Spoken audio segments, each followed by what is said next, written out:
Speaker of the House Paul Ryan steps down. The Trump probe pushes the president toward precipitous action. And James Comey's book is a-coming. We'll have all of it. This is the Ben Shapiro Show.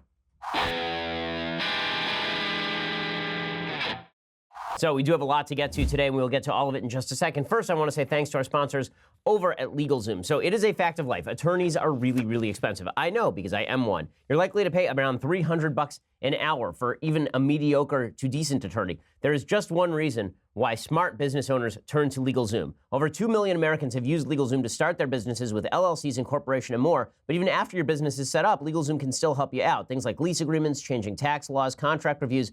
All of these things are part of owning your own business, as you know, if you own your own business. But these are precisely the kinds of legal hurdles that take time and money away from growing your own business, which is why LegalZoom has actually created something new. It's called their Business Legal Plan. With it, you get legal advice for your business from vetted independent attorneys and tax professionals available in every state. You also receive access to NDAs, lease agreements, and more. And the best part is that you're not going to get charged by the hour, since LegalZoom is not actually a law firm. So you're not going to be shelling out $2,000 for a contract when you don't have to. Instead, you pay just one low upfront price. Check out LegalZoom's business legal plan at LegalZoom.com now and get special savings when you enter Ben at checkout. LegalZoom.com and enter Ben at checkout. LegalZoom is where life meets legal. LegalZoom.com. And again, enter code Ben at checkout, and you can check out some special savings on their business legal plan. It really is fantastic because, for most of the time LegalZoom's been around, you've really been using it for wills and trusts in sort of simple forms, but now you can actually use it for legal advice itself, end around those law firms and save yourself time and money.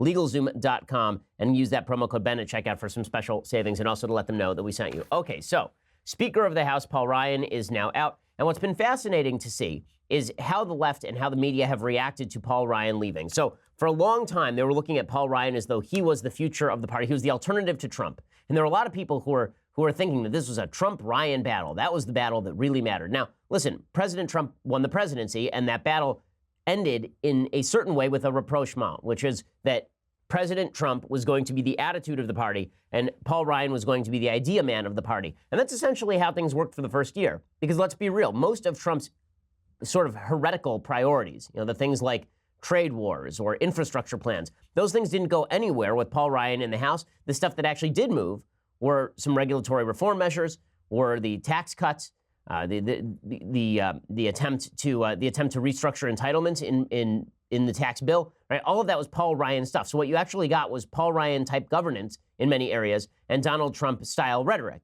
That was the sort of agreement that Republicans came to. But with Ryan out, now what you're seeing is an attempt to recast this entire battle as a battle between Ryan and Trump, even though Ryan was actually pushing a lot of Trump's priorities and Trump was signing a lot of Ryan's priorities. That doesn't make a whole hell of a lot of sense. And this misread, I think, is an attempt to paint everyone in the Republican Party as sort of beholden to everything bad about Trump.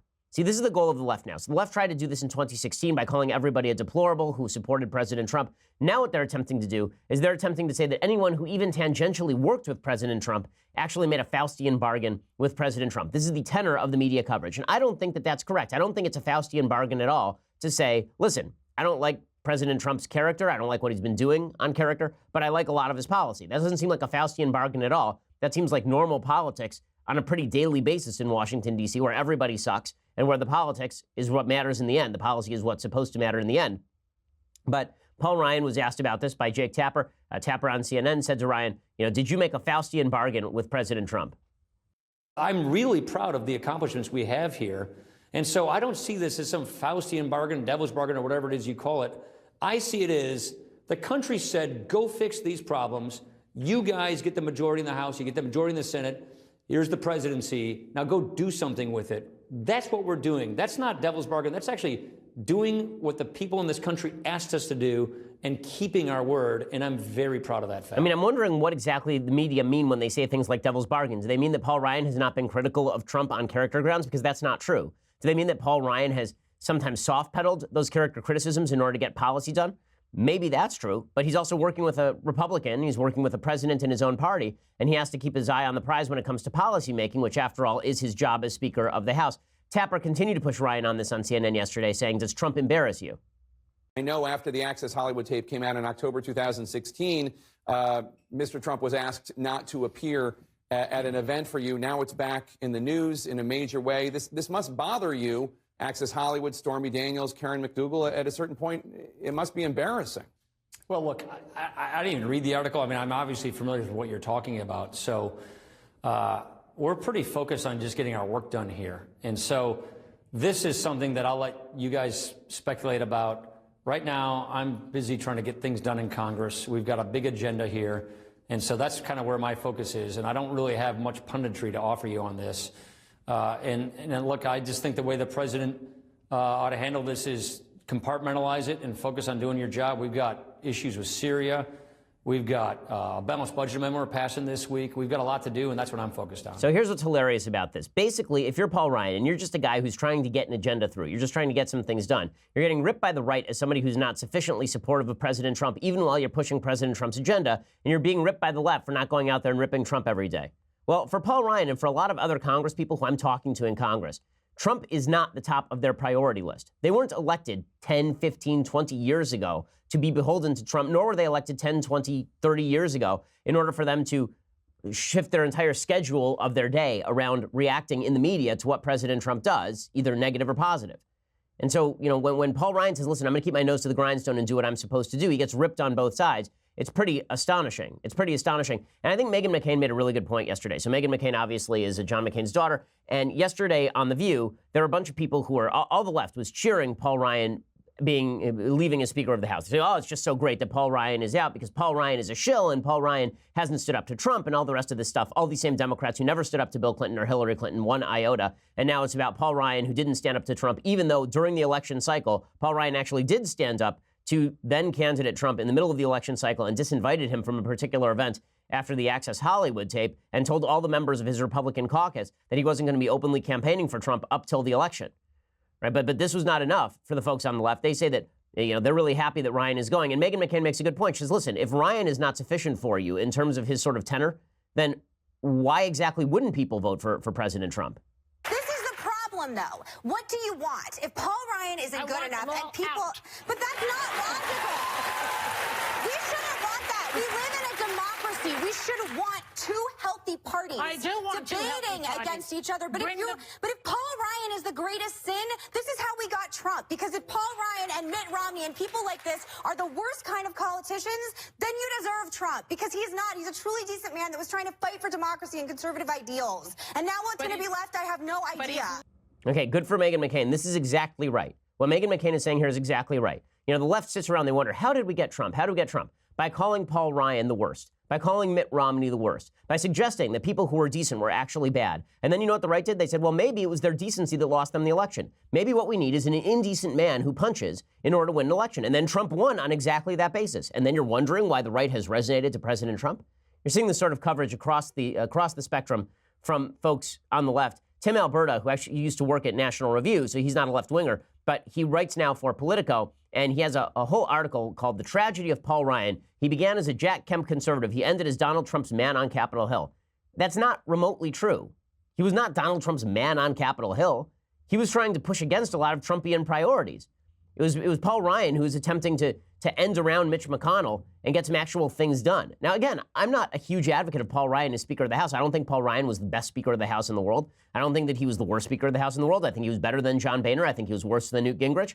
And I think he's somewhere in the middle.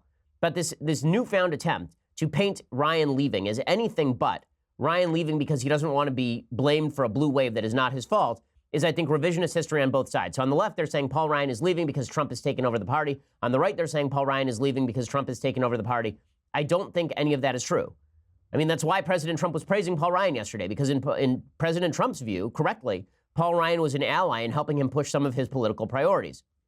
But here's the article from Tim Alberta at Politico. He says, Paul Ryan came to Congress as a Jack Kemp conservative and will depart as a Donald Trump Republican. It's more complicated than that, certainly. History requires nuance and texture, but legacies are reductive by nature. The House Speaker announced his retirement Wednesday, closing a messy and mesmerizing chapter in the history of the Republican Party. And for the affable Wisconsin kid who moved to Washington a quarter century ago, eager to make his mark on fiscal policy, the harsh reality is that he might be remembered more for accommodating the impulses of the 45th president than for crafting a generational overhaul of the tax code. This is a political obituary of Ryan's own writing. His silence in the face of Trump's indignities and his observance of the exquisite presidential leadership, a line that will live in infamy, would be less remarkable had he not first established himself as one of Congress's good guys, someone whose sense of principle and decency informed his objections to Trump's candidacy in the first place. Indeed, the Speaker's habit of turning a blind eye to the president's behavior is relevant and revelatory because it was not always so. There was hardly a tougher Trump critic during the 2016 campaign than Ryan, who felt duty-bound to combat the candidate's dark rhetoric and the party's nativist drift. Yet there has hardly been anyone softer on Trump since Election Day than Ryan, who felt duty-bound to deliver on the policy promises made to voters and decided that doing so meant ignoring the ad hominem savaging of private citizens, the hush money paid to porn stars, the attacks on private companies, the attempts to delegitimize institutions, and the innumerable other acts for which Barack Obama would have been impaled by the right. This was Paul's deal with the devil, a phrase used by several of the Speaker's confidants in the days following Trump's shocking triumph. So again, the idea here from some of these folks is that presumably, I guess, the idea is that Paul Ryan should have been out front all the time, spending his time ripping on President Trump. This would have pleased a lot of the folks on the left. Now listen, I'm in the business of political commentating. This is what I do for a living. And so one of the things I'm able to do is when I think Trump has done something wrong, I will rip him for it. And when I think President Trump does something right, I will praise him to the skies. And this is something that I am able to do. But I also am not in the position of having to negotiate with President Trump over policy. So to pretend that Paul Ryan's sole job was to comment on President Trump's doings day in and day out is to ignore the role of the legislature in the process. Now, I think if Paul Ryan committed any great sin, it was not standing up to Trump and McConnell on policy, not even on Trump's character. Listen, would I prefer that all Republicans played the same fiddle that I'm playing? Sure. I would prefer that when Donald Trump does something bad, all Republicans said that's bad. And when Donald Trump does something good, all Republicans say that's good. And that would include legislators. But these are the people who also have to negotiate with Trump. And there is a bit of practicality that has to take place here with regard to how you get policy done that you have promised your own constituents. This may be the last time in our modern history that Republicans run all the branches of government. And you expect Paul Ryan to blow that on a daily basis by talking about Donald Trump's dumb tweets when everybody already knows Donald Trump's tweets are dumb? Again, the media are really driving people toward Trump because a bunch of people on the right are simply going to respond to all of this by saying very simply, listen, you don't like Paul Ryan? We'll give you somebody who really doesn't care what you think. We'll give you Donald Trump. Okay, so before I go any further on this, and I want to get into the continuation of the probe into President Trump, first I want to say thank you to our sponsors over at Tommy John. So Tommy John is the 21st century clothing company famous for its unbelievably comfortable men's underwear and no wedgie guarantee. But now they've come out with their long-anticipated women's line. They have the best pair or you'll ever wear or it's free guarantee, which means that if it's not the most comfortable underwear you've ever worn, Tommy John will foot the bill. Women have had it just as bad as men when it comes to underwear, if not worse than guys. They have to worry about pinching, squirming, tugging at uncomfortable undergarments. Well, now Tommy John has fixed it. They've reimagined women's underwear with the same patented designs and fabric technology that made them a household name. My wife has a couple of pair of Tommy Johns, and she thinks they're just fantastic. Our female listeners can experience the fantastic 21st century comfort I've been talking about with regard to menswear. Now it's in women's wear as well. With Tommy John's luxuriously soft fabrics, there is no rolling, no bunching, no wedgies, no pilling, no visible panty lines. And of course, it's all backed by the best pair she'll ever wear or it's free guarantee. So ladies, stop worrying about your ill-fitting underwear and get some Tommy Johns. Hurry over to TommyJohn.com/Shapiro for 20% off your first order. That's TommyJohn.com/Shapiro for 20% off. Again, TommyJohn.com/Shapiro and use that /Shapiro so they know that we sent you. Again, it's the best underwear you'll ever wear or it's free. That is the guarantee over at Tommy John's. And there's a reason they have become so wildly popular. The reason they become so wildly popular is because they're awesome. Right? Their underwear is just that good. So go check it out. TommyJohn.com/Shapiro. You get 20% off again and use that /Shapiro so they know that we sent you. Okay, so again, I think that the focus on Paul Ryan from the left has been Paul Ryan is a bad guy because he didn't spend enough time ripping Trump up and down. And then if you watch Fox News and some of the commentators on Fox News, the problem with Paul Ryan is that he wasn't sufficiently obsequious to Donald Trump. He should have spent all of his time kissing Trump's ass more. Well, again, talking to the legislators, I can tell you this. There are a lot of legislators who don't like President Trump much personally, but they are keeping it under wraps for a couple of reasons. One, because they think that it is counterproductive to rip into a president they have to negotiate with. And number two, because they already figured that it is well known that President Trump has some character flaws that are pretty serious, and them mouthing off about it only allows the media to use them as a tool against the Republican Party more generally. That's why I think it's very important to draw a distinction in our minds in the conservative movement between our legislators and our thought leaders. These are not the same people. Now, this is a broader conversation that I think needs to be had. who are the thought leaders inside the Republican Party? Who are the thought leaders inside the conservative movement? Ever since the days of Woodrow Wilson, there's been an idea that the president is the thought leader of the country. Now, Barack Obama was the thought leader. George W. Bush was the thought leader. Bill Clinton was the thought leader. Ronald Reagan was the thought leader. But the reality is that the way that the founders drew up the Constitution, that the folks who were running all of our lawmaking were not supposed to be the quote-unquote thought leaders. They were supposed to be the implementers subject to the public will. And that meant that thought leaders were really supposed to exist, in many cases, outside of government. And many of the great thought leaders in American history were people who never served as president, who barely served in legislatures. Alexander Hamilton was somebody who never became president, obviously. He served inside a couple of administrations, but he was not somebody who was going to be president of the United States. Benjamin Franklin, another great thought leader. There are many great thought leaders in American history, and those thought leaders have been as important or more important than people who are in positions of power. Looking to people whose job it is to write and rewrite legislation as the people who are going to speak to principle, I think is largely a mistake. And it's a mistake also for the base. The reason it's a mistake for the base is because when you listen to people like Paul Ryan talk or Mitch McConnell talk, and they talk about philosophy, their philosophy sounds a lot like yours in the base. Their philosophy sounds a lot like mine. This is why when I interviewed Paul Ryan a couple of weeks ago and he and I talked conservative philosophy, he sounds exactly like me with regard to spending priorities. And then a week later, he's pushing into law a $1.3 trillion omnibus spending package with which I assume he totally disagrees. Why? Because legislators have two jobs. One is to talk about ideas, but the more important job is for them to actually get legislation done. It is our job to have the ideas and to hold people responsible for those ideas. So don't look to politicians for being your thought leaders. Don't look to politicians to be the character advocates. Don't look to politicians to be these guys because they just won't be. I wish they would be. I wish that everyone in politics spent all their days talking about principle and worrying about principle and then openly stating when they were straying from principle in order to make legislative gambits.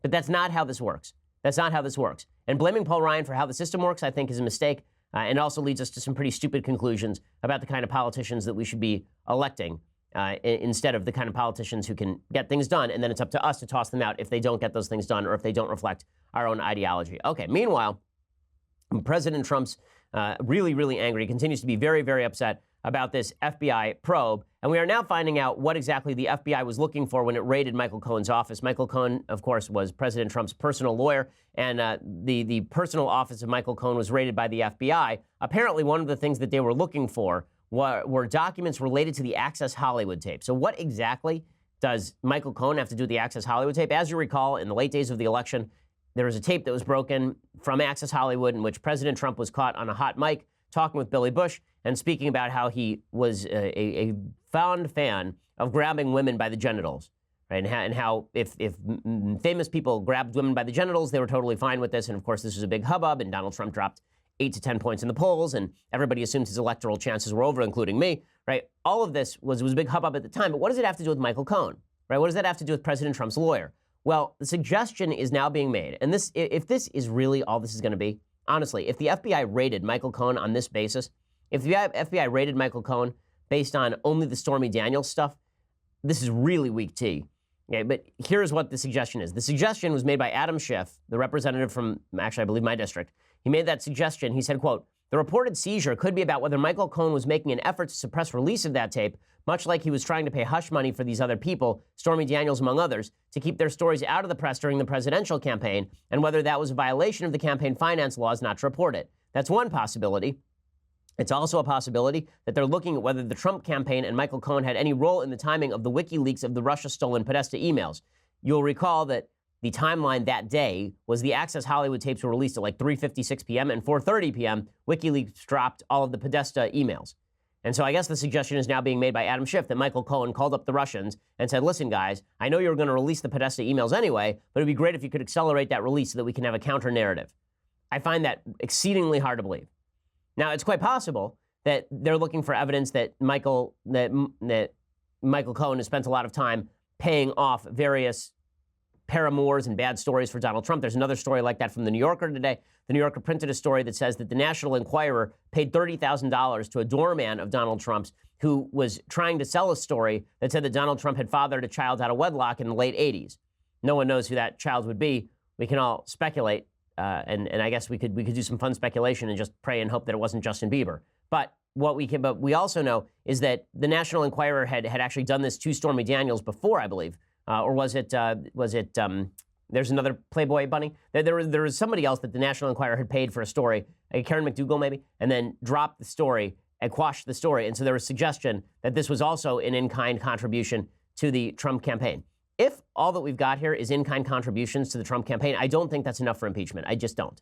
I think campaign finance violations are a big nothing when it comes to the American public imagination. Very few people care about campaign finance violations. People assume that there is a lot of corruption with regard to how campaign finance is done.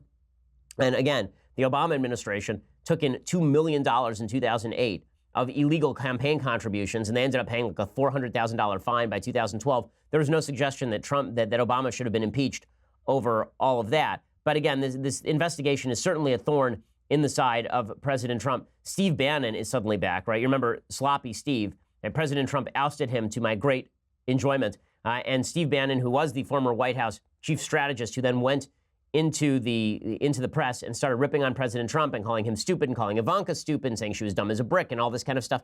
Well, now Bannon is back, and he's trying to weasel his way back into Trump's good graces by doing what he does best, giving unbelievably crappy advice. According to the Washington Post, Steve Bannon has called up Trump, and he's pitching a plan to West Wing aides to try and end the special counsel probe, to end Robert Mueller's probe. The first step would be to fire Rod Rosenstein. Rod Rosenstein, of course, is the Deputy Attorney General who actually recused himself and appointed the special counsel. He still has the jurisdiction to fire Robert Mueller, but Rosenstein has been blamed for a lot of stuff by President Trump. So step one would be firing Rod Rosenstein. Step two would be stop cooperating with Mueller. And step three would be invoking executive privilege so that previous White House staffer interviews with Mueller become null and void, according to Bannon. So Bannon told the Washington Post, quote, the president wasn't fully briefed by his lawyers on the implications of not invoking executive privilege. It was a strategic mistake to turn over everything without due process.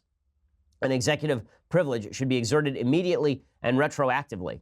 Okay, well, that is not a possibility. Okay, executive privilege only applies when you apply it. You can't retroactively apply executive privilege. You don't get to just declare willy-nilly executive privilege on stuff that's already been turned over to the FBI. At least that's a difficult legal case. So Bannon is trying to get Trump to fire Rod Rosenstein, which would end in presumably the firing of Mueller eventually. I'll explain why this is all a bad idea in just a second. First, I want to say thanks to our sponsors over at tripping.com. So if you're planning a vacation, and particularly if you have kids, or even if you don't, the reality is that you don't want to stay in a hotel room, okay? Hotel rooms, I've stayed in enough of them in my life. Let me tell you, the walls start to close in, and if you have a kid or more, the idea of staying in one bedroom with your children is not wonderful. What you actually want is vacation rental. Vacation rentals are just fantastic. I've done it with my wife in Big Bear, in Hawaii, and it is just terrific. The folks you need to go to are the folks over at tripping.com. It's one search that lets you compare every home from the world's top vacation rental sites in one place to find the best deal on your perfect vacation rental. Vacation rentals do offer more. We're talking more privacy, more space for everyone under one roof. You got a washer dryer so you don't have to pack as much. You have a kitchen so you can actually cook for yourself, even hot tubs, the comforts of home, and then some. So check out tripping.com. And again, they have rates up to 80% less than traditional hotel rooms. So if you're planning a spring break on the beach in Florida, tripping.com is the place for you. Or if you can't wait to swim in Lake Tahoe this summer, tripping.com is for you as well. And if you are just dreaming of sitting on the deck of a Smoky Mountains cabin, tripping.com can make that happen for you. Tripping.com/Shapiro, tripping.com/Shapiro. Find your perfect vacation rental, tripping.com/Shapiro. And as I say, tripping.com, these vacation rentals, they are significantly better than hotels that you're going to stay in. You're going to stay in a hotel and you're going to feel cooped up, or you could have a palatial estate with the help of tripping.com for your vacation, tripping.com/Shapiro. Check it out. We use it for our vacations, and you should as well. Okay, so again, Steve Bannon is trying to get the president to fire Rod Rosenstein. That would be a disastrous idea. And not only that, there are other folks in the Republican Party who are doing the same. Newt Gingrich, I think, made just an asinine statement yesterday. He was talking about this FBI raid on Michael Cohen's offices. Now, you may not like the FBI raid on Michael Cohen's office. Alan Dershowitz certainly doesn't. And I think that there's some logistical reasons why you wouldn't like that raid. You might say, well, we haven't seen the warrant. We don't know exactly what they were looking for. This seems overbroad. We have to carefully protect attorney-client privilege. One of the most amazing things that I saw yesterday, this is really funny, is the New York Times saying, if Trump's innocent, why would he care about attorney-client privilege? Okay, that's like saying, if you don't have anything to hide, why don't you just let the police search your house every day? If you don't have anything to hide, why don't you just make your walls of glass? Okay, maybe because you actually like your privacy. Maybe because there's stuff that Trump has done with Cohen that's not illegal, but that's embarrassing. There are plenty of reasons why you would like attorney-client privilege if you're President Trump, even if you're not trying to cover up a crime. The New York Times, however, doesn't accept that. Again, Alan Dershowitz has said that he thinks that this search was overbroad, that since we don't know the basis of the search or what they're looking for, it seems like a wild jump to allow the FBI to raid the offices of Michael Cohen, who's the president's lawyer. I know that there are other talk show hosts who have been suggesting that it may not, in fact, even be a campaign finance violation if the president of the United States and Michael Cohen were to pay off Stormy Daniels. So what exactly would be the underlying crime? Nonetheless, what Newt Gingrich says here is so crazy that it's not good for President Trump's case. Here's what Newt Gingrich said about the FBI search. We're supposed to have the rule of law. It ain't the rule of law when they kick in your door at 3 o'clock in the morning and you're faced with armed men and you have had no reason to be told you're going to have that kind of treatment. That's Stalin. That's the Gestapo in Germany. That shouldn't be the American FBI. Okay, so no, it is not the Gestapo. No, it is not Stalin-esque. This is ridiculous. There is a full warrant process that was gone through. It went to a magistrate judge. It went to the U.S. District Attorney in the Southern District of New York, who was a Republican. So again, all of this is overstated. Now, does this mean that Mueller hasn't exceeded his brief here? I think Mueller pretty clearly has exceeded his brief in some ways. Do I think that this violation of attorney-client privilege is a wonderful idea? I'm not going to know that until I see more evidence. I'm happy to wait for more evidence instead of jumping to conclusions about where this is going. But one thing is clear, with all of the hubbub over it, with all of the lack of information, it's pretty obvious that President Trump is getting more and more agitated about this, and you can see that the media are goading him. You can actually see this. If you watch CNN, the media are goading President Trump. Over and over and over, they're goading President Trump. Right? Wolf Blitzer yesterday was spending most of the day talking about the president is probably in the Oval Office fulminating right now. The president is probably in the West Wing just angry and tweeting right now. And then they would have full panel conversations on how angry Trump was, which of course is designed to make Trump angrier because the media would love nothing better than for President Trump to fire Robert Mueller. Whoopi Goldberg sort of let the cat out of the bag here. She explained, yeah, you know what? I'd love to see this thing explode. We're sitting around pontificating about something that hasn't happened, that's going on a lot of unnamed sources. So I don't think that we should get too far ahead of our skis. I do think everything you're saying about what would happen if he does fire Mueller, I've said, Lindsey Graham has said it's political suicide. Yeah. I 100% think there would be, I think there would actually be rioting in Washington, D.C. I think it would be at levels we haven't seen. I have to say. Yeah, I mean, but I think it would take levels that we can't comprehend since the Nixon era. Okay, so she says that she would love it, right? That Whoopi is looking forward to the riots. The left wants this. They want the excuse to impeach President Trump. They want the excuse to say that this is full-scale obstruction of justice. And that's another reason why they've been pushing, for example, the James Comey book, which is coming out now. Lindsey Graham gets this, right? Senator Lindsey Graham from South Carolina, he says to President Trump, please do not fire Mueller. If you fire Mueller, it's just going to backfire on you. It's a big mistake. Lindsey Graham is exactly correct about this, even if you hate the Mueller investigation. Even if you think the Mueller investigation sucks, even if you think that it's all a sham, even if you think they've got nothing on collusion, I think they have nothing on collusion, even if you think that there's no evidence of criminal activity yet, and I've seen no evidence of actual criminal activity yet, even if you believe all of that, firing Mueller is a big mistake, as Lindsey Graham says. Mr. President, if you're watching, I think you're going to be fine unless you screw this up. Let the process play out. I don't believe you colluded with the Russians, but Mueller will soon tell us. The Cohen situation, I am convinced, has got nothing to do with Russia. You don't think they're trying to squeeze Michael Cohen in order to, and there's obviously all kinds of correspondence that would have related to President Trump in the time, even before he was running, that would be in that office. And the president seems incensed about it based on what he's writing. I understand the president feel like they're getting out of bounds here, but I want to tell you this. If Mueller was trying to squeeze Cohen, Mueller would have done it. This is something unconnected to Russia. I'm 100% convinced of that. And we'll see what Mueller finds. Let him do his job. Okay, so, I think that Lindsey Graham is totally right about this. But again, the media are now in the business of trying to goad President Trump into making a presidency-ending mistake by firing Robert Mueller. One of the other ways they're doing this is by pushing James Comey's book. So let's start with this. James Comey, the former FBI director, is indeed a grandstander. President Trump called him a grandstander. President Trump suggested that he was in it for the attention. James Comey, it's pretty clear, is exactly that. He should have been fired after he went out front and said that Hillary Clinton did not violate the law even when she did. That was completely inappropriate. It was completely inappropriate for him to do a full press conference laying out all the reasons that Hillary Clinton had committed criminal violations and then to recommend to the DOJ in order to cover for then Attorney General Loretta Lynch and say that she shouldn't be prosecuted anyway. Then he came back a few days before the election and he issued a letter about how he had reopened the Hillary email investigation, essentially. And then a couple days later, he shut it down again. So again, well done, James Comey. And then Trump should have fired him when he first came into office and said, listen, this guy's incompetent. This guy obviously loves the limelight. He loves being out front.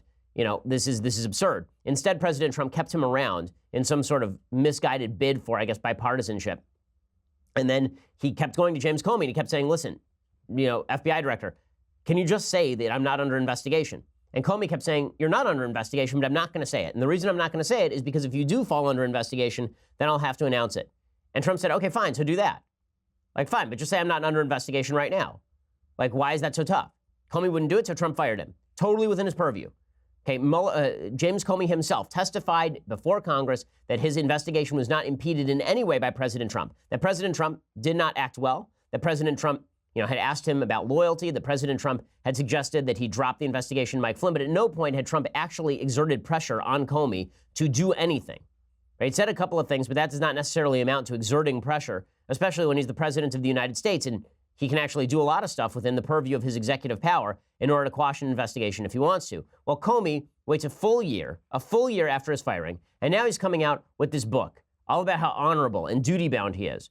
And now he'll answer all the questions. So we've been told that he was for an hour with George Stephanopoulos on ABC News, and that's where he's launching his book. And we're supposed to believe that he is some sort of great honorable figure who's now going to answer all the questions. Well, he was in front of Congress and didn't answer like half their questions. So now all of a sudden he's a great honorable figure?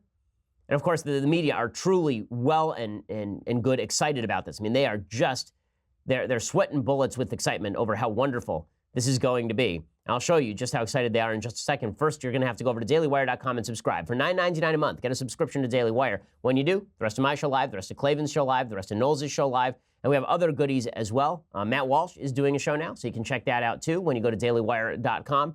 All of that for $9.99 a month. Plus, you get to be part of the mailbag tomorrow. So if you want to ask me questions, now is the time to subscribe. With your annual subscription, you get all of those things. Plus, you get this right here, the Leftist Tears Hot or Cold Tumbler, $99 a year, cheaper than the monthly subscription. You will enjoy it. And again, we ask you to subscribe because it is the best way to help us bring you good content every single day here at The Ben Shapiro Show. If you just want to listen later for free, feel free to go over to iTunes or SoundCloud or YouTube. Please subscribe. Please leave us a review. It always helps. We are the largest, fastest growing conservative podcast in the nation.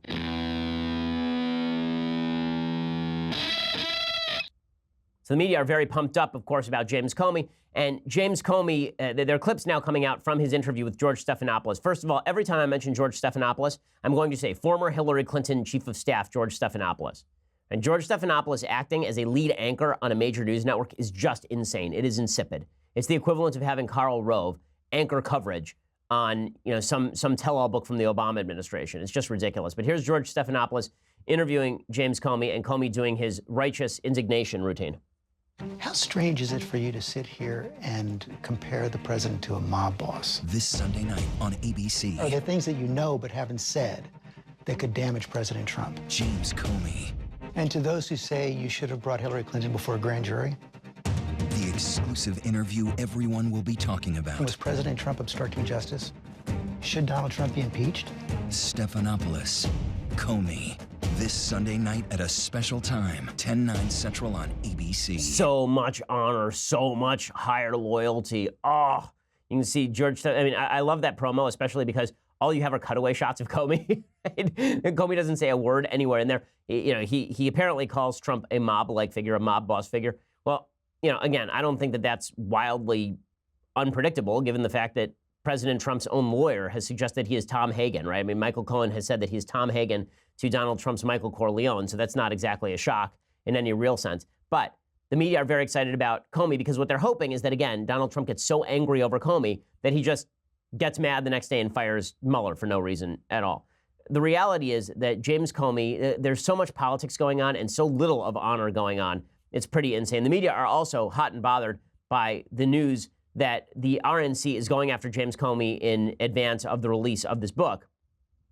So according to CNN, the battle plan against Comey obtained by CNN calls for branding the nation's former top law enforcement official as Lion Comey through a website, digital advertising, and talking points to be sent to Republicans across the country before his memoir is released next week. The White House signed off on the plan, which is being overseen by the RNC. The chairwoman of the RNC, Ronna Romney McDaniel, has said, quote, Comey is a liar and a leaker, and his misconduct led both Republicans and Democrats to call for his firing. If Comey wants the spotlight back on him, we'll make sure the American people understand why he has no one to blame but himself for his complete lack of credibility. And they have actually opened up a site. It is called lioncomey.com. So they've been using Trump's appellation for James Comey. And it has quotes from Democrats testifying how James Comey was unfit for office, as well as explanations for why Trump's firing of Comey was not obstruction of justice. Now, the media, of course, are treating this as a scandal. How dare the RNC attack Comey? Well, maybe the RNC is attacking Comey because Comey is... He waited a year so he could get a massive book advance and then go on a publicity tour to talk about how much Trump sucks. Maybe that's why they're attacking Comey. Is that really any sort of shock?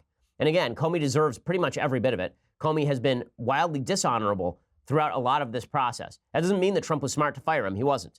It doesn't mean that Trump was smart in how he fired him. He fired him, and then he went on TV 2 days later and suggested that the reason that he fired James Comey was because he didn't like how James Comey had been asking about the Russia investigation, and he used Rod Rosenstein, the Deputy Attorney General, as cover for the firing of James Comey, requiring Rod Rosenstein to appoint Robert Mueller in the first place. So if Trump had never fired Comey, none of this ever happens. That said, does James Comey deserve the criticism? You bet your ass he deserves the criticism. Right? James Comey is, in fact, a grandstander. That said, is it smart strategy of the RNC to be parroting Trump's branding of Lion Comey? No, it makes it look political. What they really should do is they should just say, listen, James Comey's credibility on these issues has been called into question. James Comey is somebody who likes the limelight. James Comey is somebody who wants to be in front of the cameras. James Comey could have said all of this a year ago when it was most relevant. He waited a year to speak it because he wanted his money. And now he's here for the money. He's here for the publicity, and he's here for the money. And that is not unfair by any stretch of the imagination. I want to see a reporter ask Comey that. Why is it that you wouldn't answer these questions for a year, but suddenly you want to go around talking about how James Comey is the king of honor? That doesn't make a lot of sense. I said that Newt Gingrich had said something absurd earlier in the show, but Gingrich said something that's obviously true as well. He said Comey is in it for the cash. I think that's pretty clear at this point. The objective reality is Comey's off grandstanding and making money, but the truth is that he didn't do his job in the Bush administration. He colluded with Schumer to embarrass President Bush. The truth is he appointed a special counsel in the Bush administration who ran wild. And the truth is he failed to prosecute the people in the Clinton campaign. And I think we ought to take this as a chance to educate the country about Comey. Sure. Okay, and I think that is exactly right. Again, all of these battles can be fought, but these should be fought by proxy. These should not be done by the President of the United States himself. You'd be better off being above the fray and dealing with serious issues that we are dealing with right now, like the situation in Syria. There are people who are going to speak out on his behalf when he deserves it. And right now, it is fair to say that this Comey attempt by the media is an area where the president deserves a certain amount of defense, a certain rational, reasonable defense. Trotting out the Lion Comey line, I think, is counterproductive. Okay, meanwhile, Mark Zuckerberg was appearing on the Hill yesterday, and he got himself in a bit of hot water. Steve Scalise, who's the House Majority Whip, maybe the next Speaker of the House, he grilled Zuckerberg on Zuckerberg's anti-conservative bias over at Facebook. I think it's well worth the watch. Who develops the algorithm? I wrote algorithms before, and you can determine whether or not you want to write an algorithm to sort data, to compartmentalize data, but you can also put a bias in if that's the directive. Was there a directive to put a bias in? And first, are you aware of this bias that many people have looked at and analyzed and seen? Congressman, this is a really important question. There is absolutely no directive in any of the changes that we make to have a bias in anything that we do. To the contrary, our goal is to be a platform for all ideas. Okay, well, that there is nonsense. Obviously, the way that you bias your algorithms is going to determine which sort of news sources are benefited and which ones are not. And the way that it is, the proxy for politics in the new algorithm is established media. So CNN, NBC, New York Times, these are all being benefited by the new algorithm changes over at Facebook. And Zuckerberg is fibbing when he says that has nothing to do with politics. Okay. Meanwhile, today actually marks Holocaust Remembrance Day. So this is Yom HaShoah. It's the day in Israel. They do something that's pretty amazing. I think that we should probably do it in the United States on Memorial Day as well. There's a certain time of the day where a siren goes off and everyone in the country, literally everyone in the country, stops their cars. Everybody steps out of their cars, and there's about a minute of silence across the entire country in honor of the Holocaust. That seems to me something we should do in the United States with regard to our fallen soldiers. But there's a poll out that really is shocking on Holocaust Memorial Day, and that is a poll from the Conference on Jewish Material Claims Against Germany. According to this poll, fully 41% of Americans do not know what Auschwitz was, including 2/3 of millennials. Approximately 22% of millennials had not heard of the Holocaust. 41% of millennials thought 2 million or fewer Jews were murdered during the Holocaust. Okay, that is a shocking, shocking number. These are shocking numbers. 4 out of 10 Americans don't know what Auschwitz was. 2/3 of millennials, 2/3 of people aged 18 to 34 don't know what the killing chambers were in Auschwitz. Okay, it's amazing stuff. And again, 1/5 of all millennials had not even heard of the Holocaust. You talk about deficits in our education system. You want to know why millennials don't know enough about politics, why millennials are willing to go along with the identity politics and race baiting of the left? You want to know why millennials are so fine going along with the socialism that's being promulgated by the media? Well, it's because they don't know anything about the Soviet Union. They don't know anything about actual Nazi Germany other than people they don't like are to be called Nazis. They don't know anything about any of these issues. The way history is taught in our public schools and in our private schools is through the Howard Zinn lens. You want to talk about a certain level of egocentricity.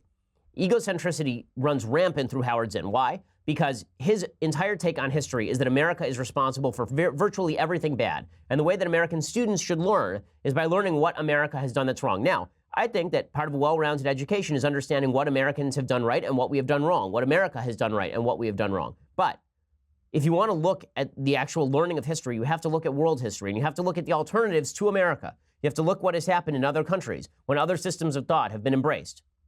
The Holocaust was not something that happened in a vacuum. The Holocaust happened because it was subject to a particularly virulent strain of a nasty nationalist ideology combined with a big government ideology that suggested that a fascist central government ought to bind the German people together in a sort of romantic unity.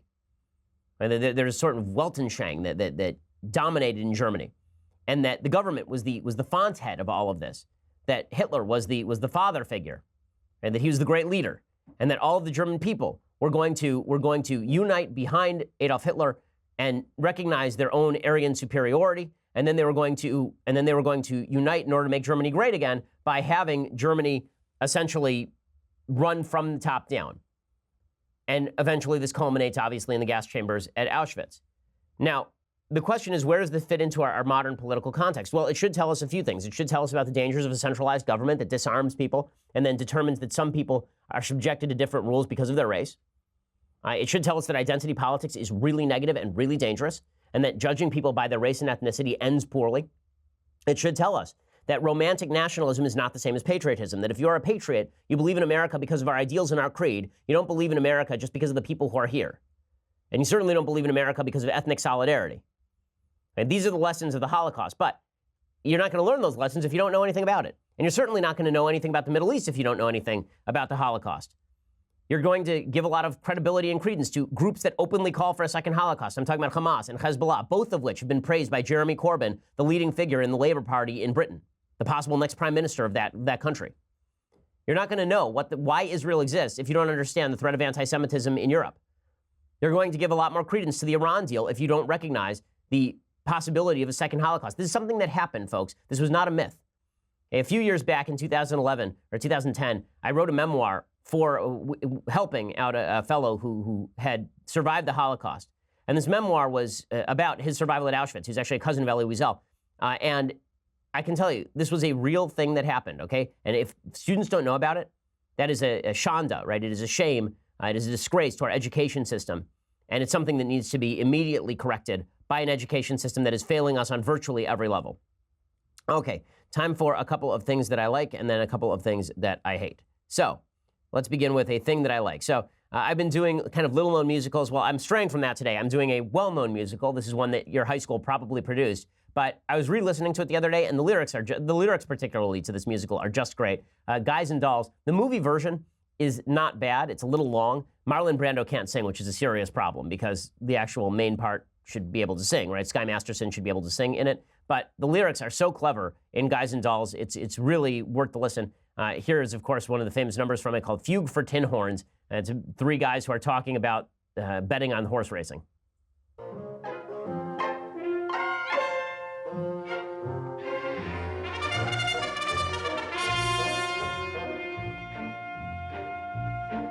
I got the horse right here, the name is Paul Revere, and here's a guy that says if the weather's clear, can do. This guy says the horse can do. If he says the horse can do. I I'm picking Valentine, cause on the morning line, the guy's got him figured at 5 to 9. But make it epitaph, he wins it by a half, according to this here in the Telegraph. For Paul Revere, I'll fight, I hear his foot's all right. Of course, it all depends if it's red last night. I know it's Valentine. It's a really fun, light musical, and it's worth watching. Tomorrow, I'll probably do another musical by Frank Lesser. This one's by Frank Lesser. I'll probably do another one tomorrow by Frank Lesser, which I will tell you about then, because he wrote like 3 or 4 really, really good musicals. So I believe I've done How to Succeed in Business Without Really Trying before, but there's another one that people don't know that much about that was a relatively big hit on Broadway. We'll do that tomorrow. Okay, other things that I like. I just have to mention this. This happened on Wheel of Fortune last night. This is so terrible. So there's this guy on Wheel of Fortune, and he has all of the letters. Literally all of the letters are filled in, okay? There's no way to get this wrong. He has every letter filled in. He gets it wrong anyway. Because what the puzzle says is flamenco dance lessons. Flamenco dance lessons. The guy wildly mispronounces it, and they do not give him the answer. He gets it wrong, and he loses because he cannot read. Okay, on Wheel of Fortune. So here it is. All right, carefully, what's up there? Flamingo dance lessons. Sorry. Explain them. Ashley, it's your turn. I'll solve. Yeah. Flamenco dance lessons. Yeah, that's it. And we're going to, there we go. She's got it. So, to explain, what we all heard was, and I know you didn't mean to say it, but you gave us a G instead of a C. But we'll look at things and make sure we did things correctly during our commercial, but that's the way it's been heard everywhere. You get the $1,000. We will take a break.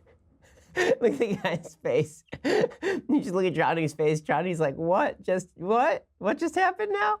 Pretty amazing stuff. And Ashley's like, Ashley can't believe it either. These are the 2 contestants. Pat Sajak can't believe that just happened. So well done, everybody involved.